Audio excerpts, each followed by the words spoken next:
munaasabad lagu daahfurayay iskuul boodhan casri ah oo laga dhisayo magaalada Laascaanood ayaa xafladiisa lagu qabtay hotel mustaqbal ee magaalada Laascaanood. munaasabadan ayaa waxaa ka soo qayb galay mas'uuliyiin kala duwan, culimada gobolka Sool, maamulka gobolka Sool iyo mas'uuliyiinta ugu sareysa shirkadda Haas ee shidaalka iyo hay'adda Care oo iyadu fulinaysa dhismaha iskuulkani. ugu horeyntii waxaa halkaasi ka hadlay Sheekh Cabdinaasir Xaaji Axmed, gudoomiyaha Haas, Sheekh Cabdinaasir Cali Dheere, gudoomiyaha Haas Foundation, Jaamac Cabdillaahi Garaado. waxaana halkaasi si weyn loogu mahadceliyay shirkadda Haas oo iyadu ka qabatay howlo horumarineed gobolka Sool. shirkaddan Haas qaybteeda samafalka runtii ay oran karaan Haas gobolku waa ku faanaya meel badanna khayr badan bay ka qabatay. ilaahay waxaan ka baryaynaa inuu maalkooda u barakeeyo waxay bixinayaan uga dhigo miisaanka xasanaadka u geliyo maalinta loo baahan yahay qofka xasano u rabo. waxaan u ducaynaynaa shirkadda Haas oo la sheegay wax badan oo ay qabatay oo khayri ah oo runtii maalkeeda gaarka ah ee ay ku ganacsato ay kaga qabatay. Haas iyo Care International iskuulka ay noo dhisayso waa soo dhaweynaa. waxaan leenahay soo dhawaad. waxaan wadnaa mashruuca saddex qaybood ah. qayb waa boarding school oo gabdhaha ah, qaybna waa boarding school oo wiilasha ah oo secondary school ah, qaybna waa primary school 1 ilaa 8 ka ah. saddexda qaybood qayb waxaa naga qaaday oo noo dhisaya dhismaha qolada shirkadda NGO-ga la yiraahdo Care baa noogu deeqday qaybta gabdhaha boarding school oo gabdhaha ah. waxay noo dhisayaan fasaladii ilaa dormitory meesha seexan lahaayeen iyo laboratory waxaasay noo dhisayaan, laakiin maamulidii iyo maaragtay haynteedii iyo qarashkeedii iyo qaraamaheedii oo dhan baa annagayna saaran yihiin. Haas Foundation oo ku tiirsan Haas Petroleum waxay ugu talagashay mashruuca inay malaayiin dollar geliso jeebkeeda, malaayiin dollar inay gelin macallimiinta ugu tayada fiican dalka keeno.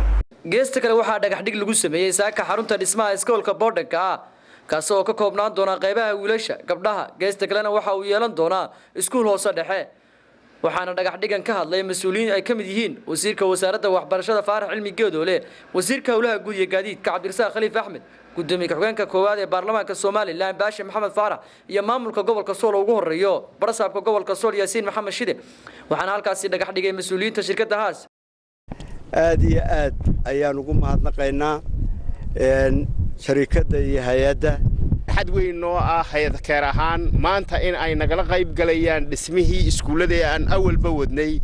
hay'adda shirkadihii private-ka ahaa oo waliba gacan weyn geysanaya oo mustaqbalkana rangarayn doona insha Allah. noole inaan iskuulkan dhagax dhigayno oo muddo hadda aan sanad soo wadnay oo maalintii ugu dambeysay halkan aan ka balan qaadnay sanad iyo xogaa ka hore inay maanta noo hirgashay. ilaahay baa mahad leh.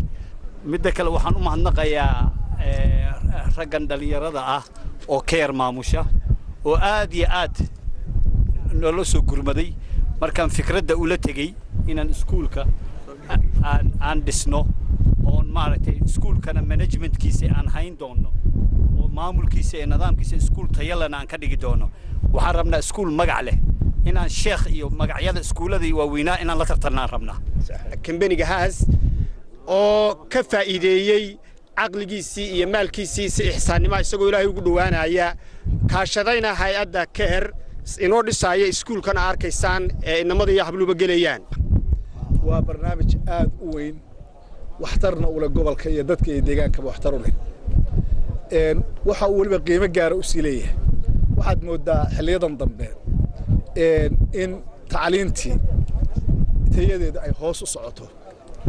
walaalkeen Cabdinaasir oo Haas ka wakiilina waxa weeye aad iyo aad ugu mahadsan yahay inuu noqdo ninkii ugu horeeyay ee maalqabeena oo diaspora oo mashruuca inta leeg inoo fuliyay.